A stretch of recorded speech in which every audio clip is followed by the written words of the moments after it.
Hello everyone, it's award season time in Hollywood, and every year we look forward to this pre-Emmy Award tea party. It's the most glamorous afternoon tea party in Hollywood, hosted by BAFTA Los Angeles and BBC America. So look, we just said goodbye to an incredibly successful series with Game of Thrones, and another series that enjoyed a similar success, Downton Abbey, just had its film premiere a couple weeks ago. And nobody asked me. Nobody asked me. Why What's were wrong you with not these in people? it? That's what I'm asking.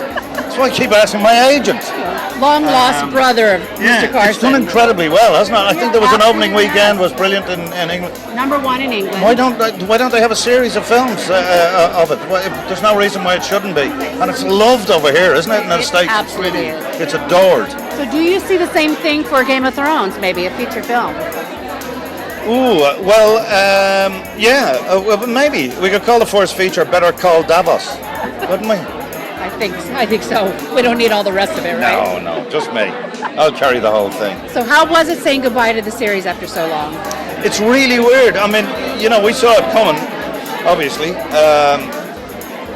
The story had a beginning, a middle, and an end, and if we'd have dragged it out and tried to just squeeze it because there's money in it, then that would have been, the audience would have been all over that, and they would have beaten us up quite rightly. What was important that we told it with honour, and we got out without patronising or condescending to the audience. That was the most thing. The reason we had the following that we did was because, apart from the writing being magnificent, is that we never ever made the audience feel like they were less intelligent than they are.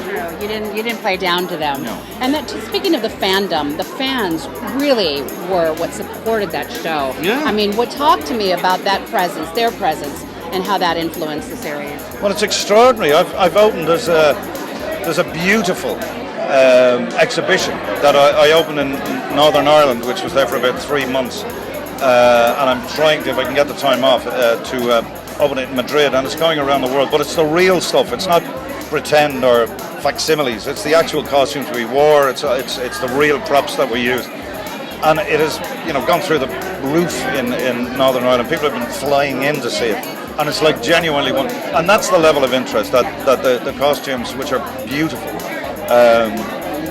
are on display, and props and various things. There's interactive stuff as well. And if you're a fan, it's well worth a view. And I'm not saying that, listen, I'm not getting anything out of it.